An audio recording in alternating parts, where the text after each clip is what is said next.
Hello friends. So once again, I welcome you all in our YouTube channel ज्ञान कलश।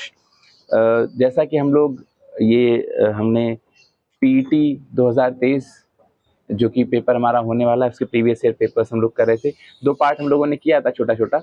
तो हमारा basic जो उद्देश्य है वो ये है कि पेपर का जो लेवल है वो समझना है।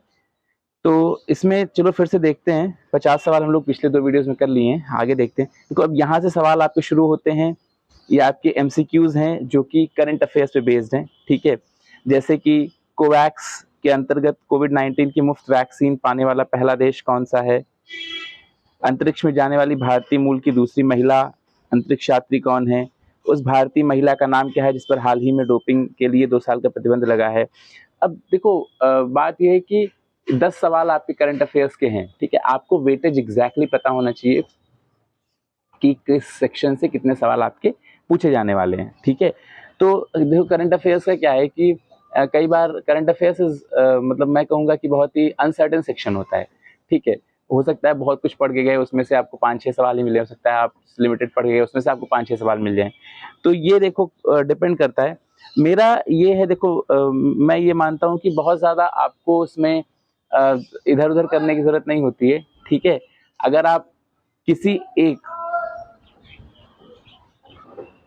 मैगज़ीन को या किसी भी एक सोर्स को फ़ॉलो कर लो उतना बहुत है, ठीक है? बहुत ज़्यादा आपको इसमें अपना मतलब ब्रेन नहीं लगाना है कि अच्छा हाँ, मेरे से 5 सवाल हो रहे हैं, 3 ही सवाल हो रहे हैं, 2 ही सवाल हो रहे हैं, 1 ही सवाल हो रहे हैं। ये देखो ये कोई कह नहीं सकता कहाँ से सवाल करंट अफ़ेयर्स के आएँगे, ठीक है? तो ये है, ठीक है? तो मतलब इस पे हम लोग हम इस पे मतलब जब धीरे-धीरे वीडियो हम भी लाएँगे आपके लिए, इसमें हम लोग देखते जाएँगे कहाँ से हम लोग करंट अफेयर्स करें। कुछ लिमिटेड सवाल ही करेंगे, देखो ज़्यादा इस पे मेहनत नहीं करेंगे बिकॉज़ हमारा उद्देश्य है कि हमें 75 प्लस करना है, ठीक है? और 75 प्लस करने के लिए हमें वो करंट अफेयर्स में 3-4 सवाल में भी हमारा काम हो जाएगा, ठीक है? हमको उतना काम निकालना है। अब जैसे देखो ये सवाल कितना आसान सा है। निम्नलिखित में से कोस्टा रिका की राजधानी कौन-सी है? बीजिंग, दिल्ली, ढाका, सांसोस। अब देखो जिसको मान लो बहुत ही ज़्यादा मतलब जिसने मान लो सिर्फ़ कोस्टा रिका की राजधानी देखा और सवाल छोड़ दिया। लेकिन आप थोड़ा-सा भी अगर दिमाग लगाओ तो बीजिंग तो नहीं है, वो चाइना की है। ढाका नहीं है, ठीक है? वो बांग्लादेश की कैपिटल है। दिल्ली है, वो इंडिया की कैपिटल है। तो ऑप्शन क्या बचता है? सांसोस। तो कहने का मतलब ये है कि कुछ सवाल आपको ऐसे मिल जाते हैं, जिन सवालों में आपको अ इतना ज़्यादा मतलब आपको रीज़निंग भी लगा लोगे ना, ये तो आपके क्वेश्चन सॉल्व हो जाएँगे, ठीक है? अब सोचो ये है कि कहाँ गया? आर्टिफ़िशियल इंटेलिजेंस आधारित पोर्टल, ठीक है? किसने वो किया या फिर कितने भारतीय राज्य नेपाल के साथ सीमा साझा करते हैं? अब भारतीय राज्य इसमें देखो इसका सेक्शन है ज्योग्राफी का क्वेश्चन है ये, ठीक है? तो कहने का मतलब कि ये पेपर आप देख सकते हो, ठीक? अगला क्या है? लक्षद्वीप की आधिकारिक भाषा क्या है? ठीक है। अब देखो यहाँ ये तुम्हारा थोड़ा-सा सवाल उसमें वो हो सकता है। अब वैसे तो रीज़निंग लगाने को मैं कह दूँ कि लक्षद्वीप जो है वो केरला के बगल में है तो मलयालम होगा बट वहाँ पे दिमाग नहीं काम करता है, ठीक है? वहाँ पे हो सकता है आपको लगे जैसे कई सारे कोचिंग संस्थान क्या करते हैं वो पेपर लाते हैं, ठीक है? उसके बाद बताते हैं आंसर देख लेंगे फिर बताएँगे कि देखो इसमें ये रीज़निंग लग सकती थी। ऐसा नहीं होता है एग्ज़ाम हॉल में जो होता है सिचुएशन कंडीशंस वो अलग होती हैं, ठीक है? तो उसके हिसाब से आपको मैनेज करना होता है बट हाँ, थोड़ी-सी चीज़ें आप यहाँ कर सकते हो। तो जैसे नियर बाय कुछ है तो उसके आधार पे आप वो कर सकते हो कि अच्छा वहाँ की क्या कौन-सी वो है। लोकसभा के सदस्यों की अधिकतम संख्या बहुत ही आसान सवाल है। हिंदी दिवस कब मनाया जाता है? सार्क क्या है? South Asian association of regional cooperation, ठीक है? दक्षेश जिसे बोलते हैं, दक्षिण एशियाई देशों का क्षेत्रीय संगठन है ये, ठीक है? अब ये दक्षिण एशियाई देश हैं, तो इसमें से कौन-सा देश नहीं है? ठीक, सार्क का। अगला हमारा जो क्वेश्चन आता है वो आता है कि अजंता एलोरा की गुफाएं कहाँ स्थित हैं, ठीक है? ये देखो ये सब आसान सवाल हैं। ओणम किस भारतीय राज्य का वो है, ठीक है? कौन सा ग्रह सबके सूर्य के सबसे नजदीक है? सोचो कितना आसान सवाल है, ठीक? इवन मतलब अगर आप देखो तो अब जैसे लेखपाल की कट ऑफ अगर मैं गलत नहीं हूँ तो पेटी कट ऑफ 64 नंबर गई थी यार, तो 64 नंबर तो आप आराम से ला सकते थे, है ना?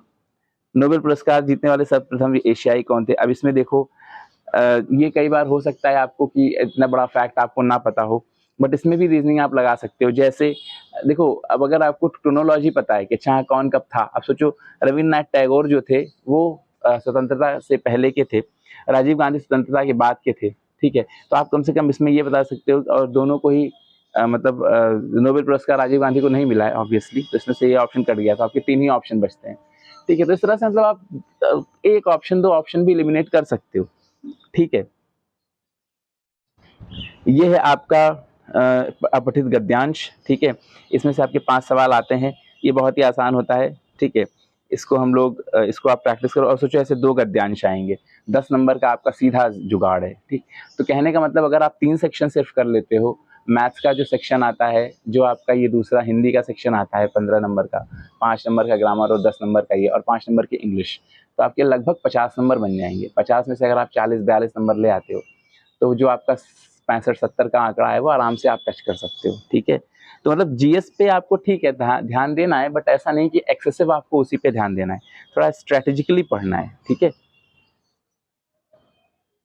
अब आती है बात मैथ्स की। ठीक है, मैथ्स क्या, जिसको ग्राफ या डीआई या तालिका जो भी बोल सकते हो।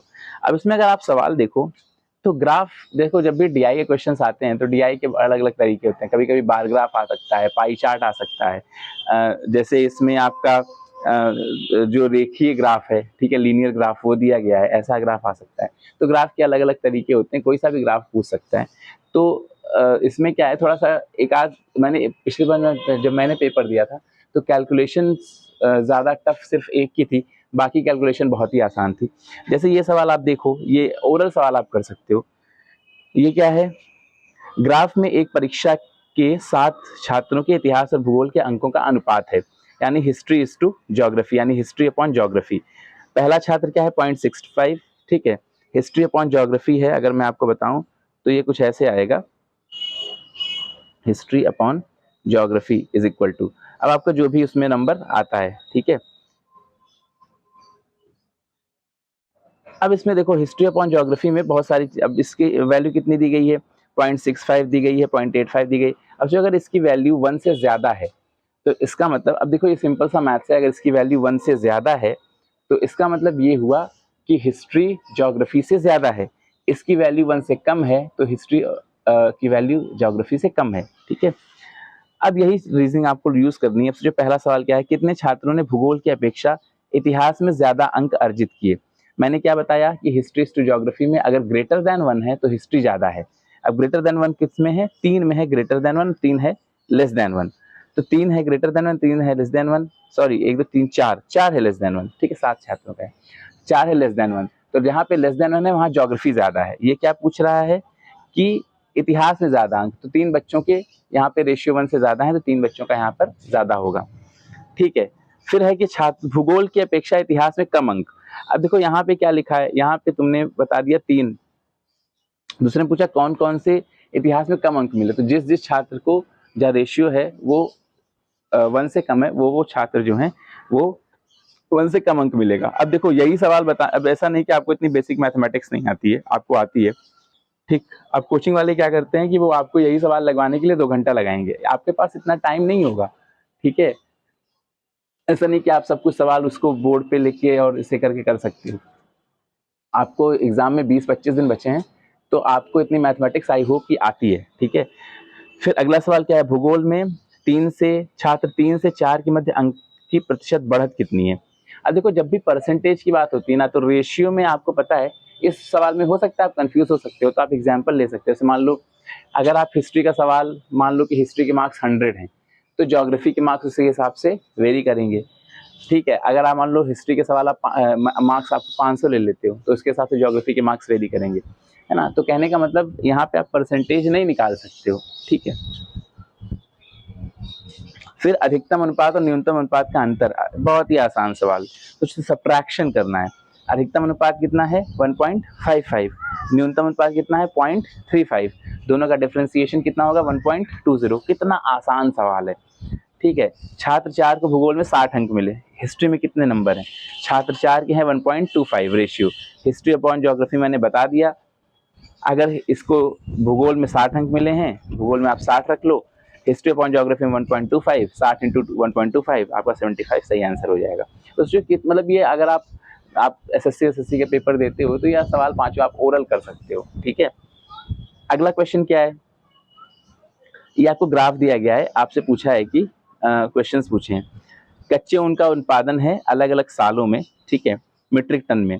अब सोचो सवाल का लेवल कैसा है, कच्चे ऊन के उत्पादन में अधिकतम वृद्धि का वर्ष कितना था। ठीक, अब वृद्धि के वर्ष में क्या होता है कि पिछले साल से सबसे ज्यादा वृद्धि हो। ठीक, तो 56 से 51 में तो वृद्धि हुई नहीं, 51 से 53 में 2 की वृद्धि है, 53 से 65 में 12 की वृद्धि है, 65 से 76 में आपकी 11 की वृद्धि है, फिर आपका डिक्लाइन और फिर आपका वो है। तो आप देख सकते हो कि जो सबसे ज्यादा हुआ वो 15-16 से 16-17 हुआ, तो 16-17 इसका सही आंसर हो जाएगा। ठीक है, अगला सवाल क्या है, पहले 4 वर्षों के उत्पादन की तुलना में अंतिम 4 वर्षों के कच्चे उत्पादन कितने परसेंट बढ़ गया। तो आपको चारों जोड़ने हैं इधर के और चारों जोड़ने हैं उधर के, स्टार्टिंग के 4 साल, पुराने 4 साल, चारों जोड़िए और उसका परसेंटेज निकाल लीजिए।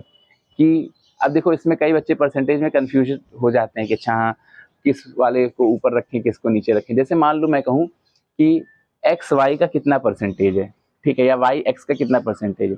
जैसे 2 सवाल लिखते हैं। मान लो पहले मैंने कहा 80-100 का कितना परसेंटेज है, ठीक है। क्या क्वेश्चन है कि जो 80 है वो 100 का कितना परसेंटेज है, और दूसरा सवाल हो सकता है कि जो 100 है वो 80 का कितना परसेंटेज है। ठीक है, पहला सवाल सोचो 80-100 का कितना परसेंटेज है, ऑब्वियसली बात है कितना परसेंटेज है, 80%। ठीक, कैसे पता, क्योंकि 80 100 में से 80 पार्ट को बनाता है। ठीक है, अच्छा ये अब फॉर्मूले से निकालने की बात है, फॉर्मूला हम लोग बाद में डिस्कस करेंगे। ठीक, अभी मैं आपको जनरल रीजनिंग की बात कर रहा हूँ। अब दूसरा मान लो मैं आपसे कहूँ कि 80 का कितना परसेंटेज है। अब 80 का 100% होता है 80, यानी ये बात तो फिक्स है कि जो 100 है वो 80 से ज़्यादा परसेंटेज का है। और कितना परसेंटेज ज़्यादा है, अगर हम पार्ट्स में डिवाइड करें तो 20 के 4 पार्ट हम 80 कर सकते हैं, यानी 25% ज़्यादा है, यानी 100 80 का 125% है। अब इसमें कुछ लोग, आप देखो ये बहुत ही बेसिक परसेंटेज के कॉन्सेप्ट्स हैं, ठीक है। अगेन मैं कहूँगा कोचिंग वालों के पास जाओगे, आपको वो इसी कॉन्सेप्ट को बताने में 2 दिन 3 दिन 2 हफ्ते 3 हफ्ते निकालते हैं। देखो इतना टाइम आपको नहीं देना होता है, ठीक है। इतना टाइम अगर आप दे रहे हो तो अभी आप कंपटीशन के लिए रेडी नहीं हो, ठीक है। आपको will have to be on your feet, ठीक है। ऐसे सोचना पड़ता है तुरंत कि अच्छा हाँ ये चीज़ ऐसी, ये चीज़ ऐसी है। ठीक, 8 वर्षों के दौरान औसत उत्पादन था। सोचो एवरेज पूछ रहा आपसे, सबको जोड़ना है, ठीक है। कुल वस्तु बटे कुल संख्या कक्षा 3 4 5 में पढ़ाया जाता है, सबसे आसान सवाल में से एक। पिछले वर्ष की तुलना में अधिकतम घटत किस वर्ष रही, ठीक है। अब ये क्या पूछा, अधिकतम प्रतिशत घटत। अब यहाँ पे आपको सबका परसेंटेज निकालना पड़ेगा, ठीक है। अब एक चीज और है, कुछ वर्षों में जहाँ पे घटना ज्यादा होगा वहीं पे परसेंटेज भी ज्यादा हो सकता है, ठीक है। अब जैसे मान लो घट किस किस वर्ष में रहा है, पहले तो हम ये देखेंगे किस किस वर्ष में घट रहा है। तो घट रहा है पहली बात जब 56 से 51 जा रहा है, 76 से 58 जा रहा है। ये 2 साल ऐसे हैं जिस साल ये घट रहा है, ठीक है। अब 76 से 58 गया तो कितने की कमी आई, लगभग 18 की, लगभग क्या मतलब 18 की। और 56 से 51 गया तो कितनी की कमी आई, 5 की। ये देखो आसान सा सवाल है कि 17 से 18 और से 18 से 19 में जब जाएंगे तो सबसे ज्यादा घटत होगी, 18 से 19 इसका सही जवाब है। तो कहने का मतलब अगर आप ऑप्शन और उसको मिला लोगे तो कई बार आपको कैलकुलेशन करने की जरूरत नहीं पड़ेगी, आपका वैल्यूएबल टाइम बच जाएगा, ठीक है। 14-15 में कच्चे ऊन का उत्पादन 19-20 के उत्पादन का कितना था। अब 19-20 का उत्पादन आप देखो कितना था, ठीक है। ये देखो 19-20 का जो उत्पादन है वो 68 है और 14-15 का उत्पादन 51 है, ठीक है। अब 68-51 का 51-68 का कितने परसेंटेज है, वही सेम चीज, ठीक है। तो आपको 51 ऊपर रखना है और 68 नीचे। अगर यही पूछता कि 14-15 का उत्पादन 19-20 के उत्पादन का कितना है ये पूछा है, अगर ये पूछता 19-20 का उत्पादन 14-15 के उत्पादन का कितने गुना है, ठीक है, तो आपको क्या करना पड़ता, 19-20 को ऊपर रखते और 14-15 को नीचे रखते, ठीक है। तो इस तरह से करते हैं, ठीक। अगला देखो क्या है सवाल तुम्हारा, दी गई तालिका के आधार पर निम्न प्रश्नों के उत्तर। 5 सेल्समैन हैं, उनके कमीशन लिखे हुए हैं, ठीक है। अब देखो ये सवाल मुझे जहां तक याद है, ये सवाल थोड़ा कैलकुलेटिव है, ठीक है। किस वर्ष में सेल्समैन सी द्वारा अर्जित कमीशन पिछले वर्ष की तुलना में अधिकतम वृद्धि दर्शाता है, ठीक है। अब सेल्समैन सी है, सेल्समैन सी में तुम्हें क्या निकालना पड़ेगा, अधिकतम वृद्धि किस साल निकलती है, तो आपको घटा कर ये करना पड़ेगा, सारे वर्ष घटाने पड़ेंगे। वर्ष 2018 में 5 बी का कमीशन पांचों सेल्समैन के उसी वर्ष के कुल कमीशन का लगभग कितना परसेंटेज था। मतलब ये थोड़ा सा कैलकुलेटर सवाल है। भाई मैं कह रहा ना, एक सवाल दो सवाल ऐसे आएंगे जिसमें थोड़ा सा कैलकुलेशन आपका ज्यादा करना पड़ेगा, लेकिन बाकी सवाल आपके आसान होंगे। ये क्या है, ये ब्रोकरेज वाला सवाल है कि share broking, number of accounts opened in 4 share brokers in various month, यानी 4 ब्रोकर शेयर हैं, ठीक है, उनमें 5 महीने में अलग अलग कितने अकाउंट्स ओपन हुए। ठीक, ये सवाल है, ये आपका वो है। अब सवाल देखो क्या पूछा है, किस महीने में खुले खातों की औसत संख्या से की औसत महत्तम है, यानी किस महीने में जो खाते खुले हैं उनका जो एवरेज है वो सबसे ज्यादा है।